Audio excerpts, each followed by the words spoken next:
چین کے سب سے عقل مند انسان کی 10 اہم باتیں جو اس کی زندگی کا نچوڑ ہیں، جس سے انسان کو بہت کچھ سیکھنے کو ملتا ہے۔ نمبر 1، جب دماغ پریشان ہو تو آپ کا چہرہ خوبصورت نہیں ہو سکتا۔ نمبر 2، صحت کے بعد سب سے اہم چیز انسان کی عزت ہے۔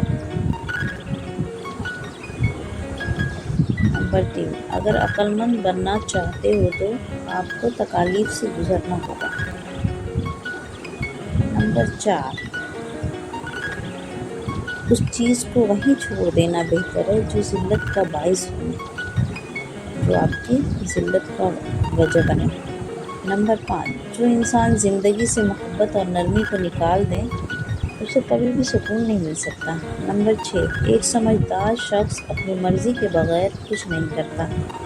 نمبر 7، جب انسان 2 چیزوں کے لیے پیدا ہوا ہے، سوچنے کے لیے اور عمل کرنے کے لیے۔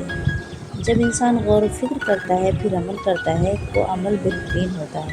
نمبر 8، جو شخص اچھے طریقے سے حکم دیتا ہے اس نے ماضی میں ضرور دوسروں کی اطاعت کی ہوگی، دوسروں کی بات مانی ہوگی۔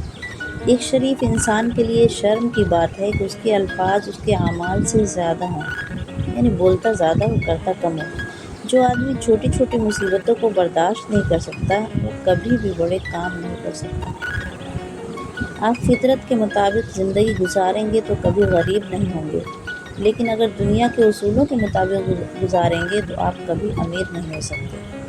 لوگوں سے ملتے وقت اتنا مت جھکو کہ اٹھتے وقت سہارا لے کر اٹھنا پڑے۔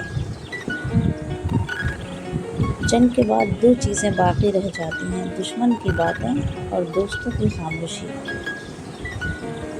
ذلت کے لباس کا کوئی ناپ نہیں ہوتا، یہ ہر جسم پر پورا آ جاتا ہے۔ بے شک مشکل وقت بتا کر نہیں آتا، مگر سکھا کر اور سمجھا کر بہت کچھ جاتا ہے۔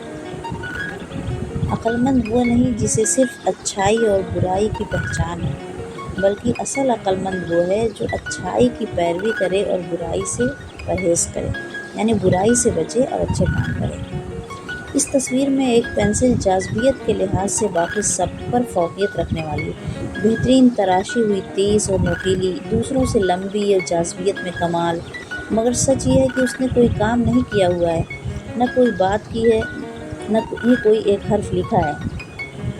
بالکل ایسے ہی کچھ لوگ ہوتے ہیں، اپنی وضع قطع ظاہری رکھ رکھاؤ میں شاندار، سب سے نمایاں، سب پر حاوی۔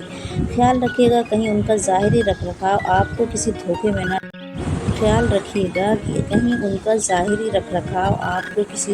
نہ ڈال دے۔ اللہ تعالیٰ تمہاری صورتوں اور جسموں کو نہیں دیکھتا بلکہ وہ تمہارے دلوں اور تمہارے اعمال کو دیکھتا ہے۔ اللہ یہ دیکھتا ہے کہ تمہارے کرتوت کیسے ہیں، کیا تم لوگوں کے ساتھ اچھے طریقے سے زندگی گزار رہے ہو یا نہیں۔